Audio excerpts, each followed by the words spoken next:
बिस्मिल्लाहिर्रहमानिर्रहीम। अस्सलाम वालेकुम वीवर्स। आज मैं बनाने लगा हूँ पालक वाला साग। बेसिकली ये कड़ी से मिलता जुलता है थोड़ा, तो मैं इसलिए साथ में पकोड़े भी इसमें ऐड करके कड़ी पकोड़ा भी बना दूँगा। लेकिन ये मरी वाली साइड की बेसिकली डिश है। मरी, एबटाबाद, हरीपुर, हज़ारा, वो लोग जो है ना ये स्पेशल डिश बनाते हैं। इसको बोलते हैं पालक वाला साग। उसके लिए मैंने 2 प्याज बारीक काट लिए थे। उसको पहले मैं लाइट ब्राउन करके उसमें अदरक और लहसुन का जो पेस्ट है वो डाल दूंगा।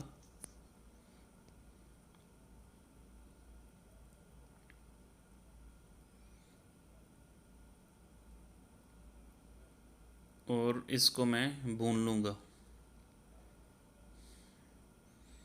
मसाले को अच्छी तरह से चम्मच हिला के मिक्स कर लिया है और इसको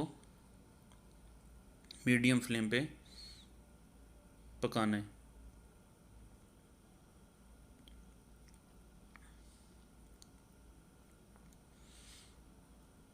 जैसे इसका थोड़ा कलर चेंज होगा, इसमें मैंने 3 टमाटर थे स्लाइसिस में काटा हुआ था, इसको मीडियम साइज़ के,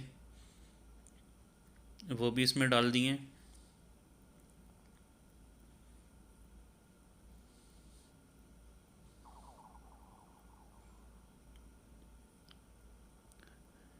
डेढ़ चम्मच है सुरख मिर्च मैंने ऐड किया इसमें।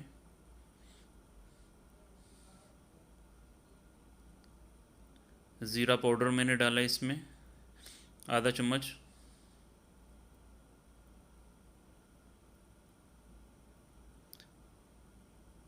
आप जो है वो स्पाइसेस कम या ज़्यादा कर सकते हैं अपने टेस्ट के हिसाब से।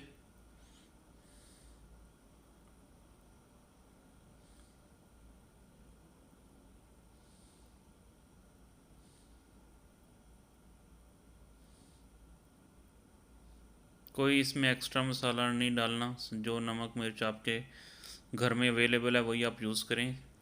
मैं भी वही यूज़ कर रहा हूँ। और स्पाइसेस आप अपने टेस्ट के हिसाब से जो है ना वो ऐड कर सकते हैं, कम या ज़्यादा कर सकते हैं।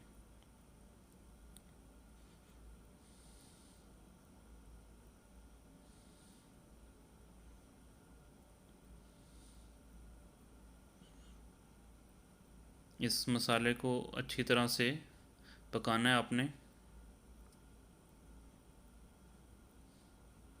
और जैसे ही ऑयल थोड़ा मसाले में सेपरेट होना शुरू हो जाए, तो पालक मैंने काटी हुई थी, 3-4 बंच मैंने लिए थे पालक के, उसको बारीक काटा हुआ था, अच्छी तरह से वॉश किया है और फिर इस मसाले में मैंने डाल दिया है। और इसको मैं तकरीबन पकाऊंगा जब तक ये मिक्स ना हो जाए, नरम ना हो जाए। और दूसरी तरफ मैंने जो पकोड़े हैं उनके लिए भी सामान जो है वो रेडी किया हुआ है। प्याज लिए हुए थे दो, 2 आलू लिए थे मीडियम साइज़ के, 2 टमाटर लिए थे, उनको मैंने काट लिया है। और इसमें मैं थोड़ी सी पालक ऐड कर लूँगा।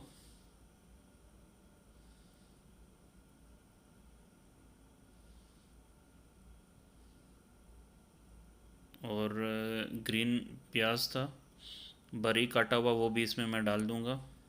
ये नॉर्मली जैसे आप घरों में पकोड़े बनाते हैं वही है, इसमें कोई एडिशनल चीज़ नहीं है। टमाटर हाँ इसमें ऐड किए हैं। और सब्ज़ मिर्ची हैं वो भी बारीक काटी हैं, वो भी इसमें डाल दी हैं।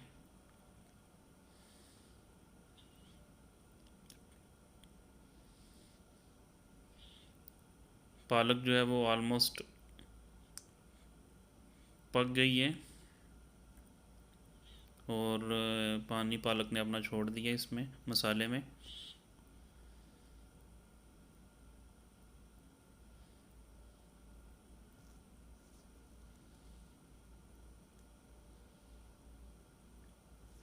ये जो पकोड़ों का मैंने मसाला तैयार किया हुआ था उसमें भी नमक, मिर्च, 1-1 चम्मच,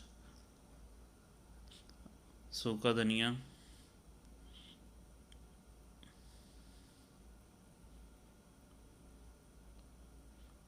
ये सूखा धनिया डाल रहे हैं।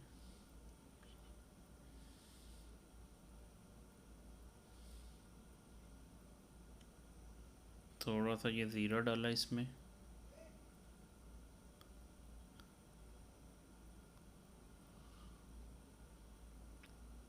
कुटी हुई सॉरी ये अनारदाना डाला है,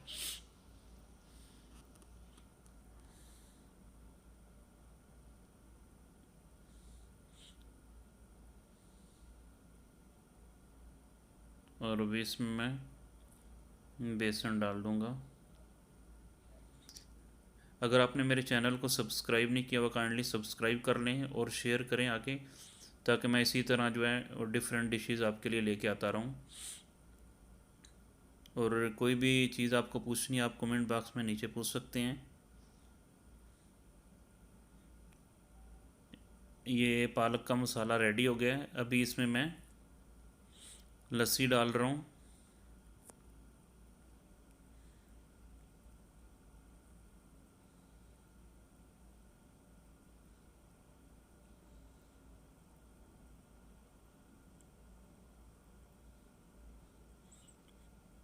ये तकरीबन डेढ़ डेढ़ लीटर जो है ना वो लस्सी वो मैं इसमें डाल रहा हूँ। यानी जैसे ही पालक का जो मसाला है वो रेडी हो जाए, अच्छे से ऑयल उसमें सेपरेट हो जाए, तो उसमें आपने लस्सी डाल देनी है। इसको पालक वाला साग भी बोलते हैं, लस्सी वाला साग भी बोलते हैं, दोनों इसके नाम हैं।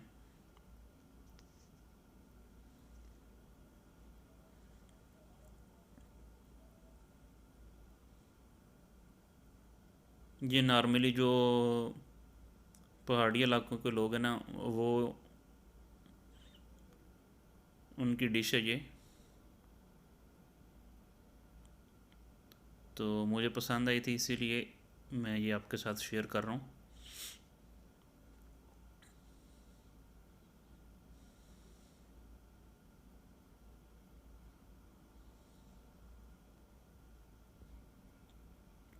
अब ये जो पकौड़ों का मसाला था ये रेडी हो गया। इसको मैंने मटेरियल जो है वो रेडी हो गया, पानी डाला इसमें और इसको मिक्स कर लिया सारे मसाले को, और इसको 10 से 15 मिनट के लिए मैंने ऐसे ही छोड़ दिया था मिक्स करके।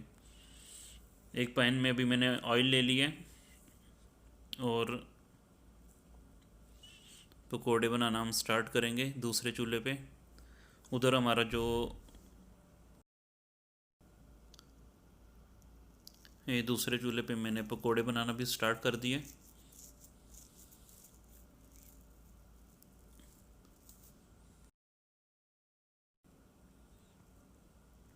ये मेरा दोस्त है जो मेरे साथ कुकिंग में हेल्प करवा रहा है, उसको टमाटर बहुत पसंद है पकोड़ों में, तो उसी के कहने पे ये मैंने ऐड किए हैं। नॉर्मली हम लोग जो पकोड़े बनाते हैं उसमें टमाटर नहीं डालते, लेकिन टेस्टी बनते हैं अगर पकोड़े आप डाल के ट्राई करेंगे।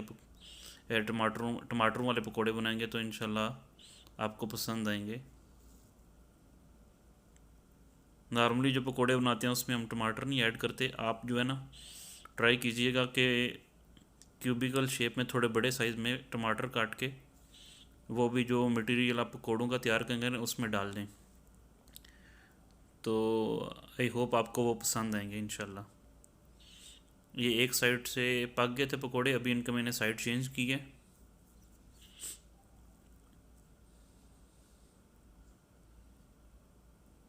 और ये दूसरे चूल्हे पे जो हमारी करी थी उसको हम पका रहे हैं, और इसको हिलाते रहना साथ साथ चम्मच इसमें।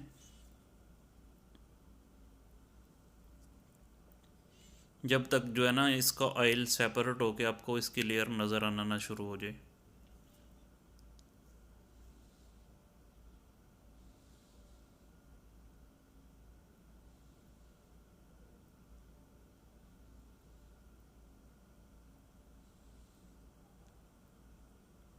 ये चम्मच से मैं प्रेस कर रहा हूँ ऊपर से,